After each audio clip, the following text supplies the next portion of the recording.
Oke, selamat datang. Kali ini kita akan bedah satu filosofi yang benar-benar bisa mengubah cara kita kerja dan hidup, namanya esensialisme.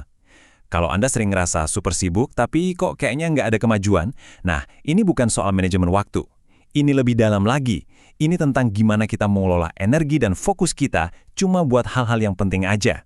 Coba deh inget-inget, pernah nggak sih di akhir hari Anda ngerasa capek banget, lihat daftar kerjaan masih panjang, tapi kok rasanya nggak ada satupun hal berarti yang selesai?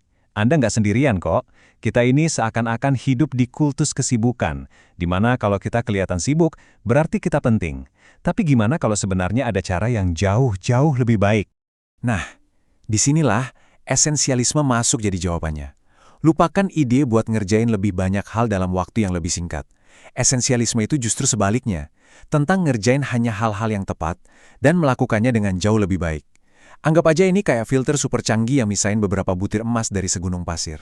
Prosesnya itu simple tapi powerful banget. Cuma ada 3 langkah yang bakal kita bahas. Anggap aja ini peta jalan Anda buat berubah dari yang tadinya kewalahan jadi lebih terkendali dan punya dampak.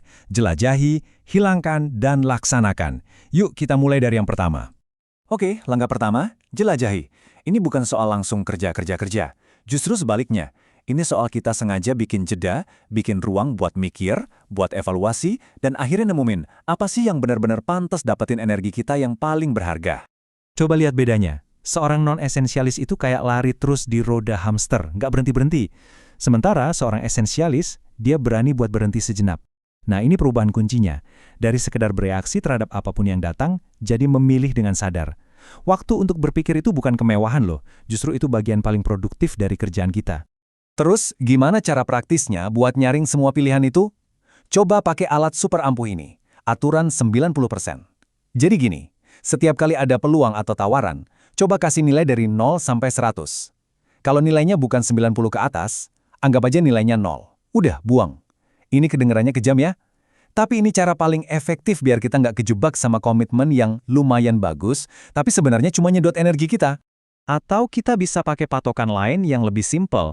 Kalau respon pertama Anda bukan, wah ini dia, pasti, alias ya, tentu saja, maka jawabannya harus tidak.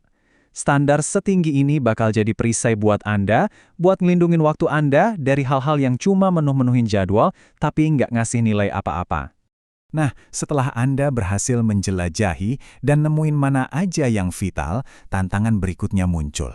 Dan ini seringkali jadi bagian yang paling susah buat banyak orang, menyingkirkan sisanya.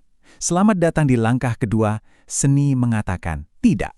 Coba dilihat perbedaannya. Di satu sisi ada ya yang diucapin dengan ragu dan terpaksa, yang ujung-ujungnya cuma bikin kita nyesel dan kesal sendiri. Di sisi lain ada kelegaan dari sebuah tidak yang disampaikan dengan baik. Tidak yang anggun itu jelas, tetap menghargai orang lain, dan yang paling penting, jadi tameng buat prioritas utama kita. Butuh contekan? Nih, ada skrip sakti yang bisa langsung Anda pakai. Perhatiin deh gimana kalimat ini misahin antara keputusan dengan hubungan personal. Anda itu bukan nolak orangnya, Anda cuma menyatakan fakta kalau waktu Anda udah dialokasikan buat prioritas lain. Coba deh pakai kalimat ini. Ini cara menolak permintaan, bukan menolak orangnya. Anda tetap sopan, tapi batasan Anda tetap terjaga. Dan ini taruhannya. Ini yang paling penting buat diingat. Kalau Anda nggak memprioritaskan hidup Anda sendiri, maka orang lain yang akan melakukannya untuk Anda. Setiap kali Anda ragu dan gagal bilang tidak, sebenarnya Anda lagi bilang ya sama agenda orang lain. Akhirnya kita sampai di tahap eksekusi. Setelah kita identifikasi apa yang penting dan kita singkirkan sisanya, pertanyaannya, gimana caranya biar kemajuan itu terjadi hampir otomatis?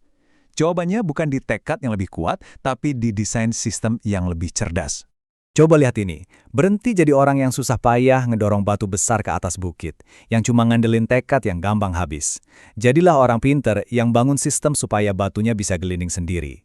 Seorang esensialis itu nggak mencoba lebih keras. Mereka justru bikin segalanya jadi lebih mudah dengan membangun rutinitas dan kebiasaan. Salah satu sistem terbaik yang bisa langsung dicoba itu aturan penyangga atau buffer rule. Caranya simple. Ambil perkiraan waktu yang Anda butuhin buat sebuah tugas, terus tambahin 50% di atasnya. Kenapa? Karena hidup itu nggak bisa diprediksikan. Dengan nambahin penyangga ini, Anda udah siap buat hal-hal tak terduga, jadi bisa ngurangin stres dan mencegah satu keterlambatan kecil ngerusak seluruh jadwal Anda. Ada beberapa strategi kunci lain buat ngebangun sistem ini. Pertama, bangun rutinitas biar hal-hal penting jalan otomatis tanpa perlu dipikirin. Kedua, mulai dari yang kecil aja dulu buat ngebangun momentum. Ketiga, dan ini krusial banget, lindungi aset Anda. Maksudnya, tidur dan istirahat yang cukup. Dan terakhir, fokus pada satu hal. Lupakan multitasking, kerjain satu hal esensial pada satu waktu. Jadi apa hasil akhir dari semua ini? Ini adalah perubahan mendasar dari ngejalanin hidup secara default, alias pasrah dan cuma bereaksi sama apapun yang datang, menjadi hidup dengan desain, di mana Anda dengan sadar memilih kemana energi Anda akan diarahkan. Perbedaannya tuh kelihatan jelas banget, kayak langit dan bumi. Non-esensialis mikirnya semua harus dikerjain, tindakannya reaktif sama apapun yang paling berisik, dan hasilnya capek dan rasanya nggak kemana-mana. Sebaliknya, esensialis punya pola pikir sedikit tapi lebih baik. Tindakannya memilih apa yang vital, dan hasilnya perasaan terkendali dan benar-benar memberikan dampak. Pada akhirnya, inilah inti dari segalanya. Tujuannya itu bukan buat nyelesain lebih banyak hal. Tujuannya adalah untuk menyelesaikan hal-hal yang tepat. Ini bukan soal produktivitas semata, ini soal dampak dan kepuasan yang kita rasakan. Oke, sebagai penutup, saya mau kasih Anda satu pertanyaan untuk direnungkan baik-baik. Apa satu hal yang Anda lakukan hari ini yang kalau saja hal itu dihilangkan, justru akan membuat semua hal lainnya jadi lebih mudah atau bahkan nggak relevan lagi? Jawaban Anda untuk pertanyaan itu adalah langkah pertama Anda di jalan esensialisme. Terima kasih.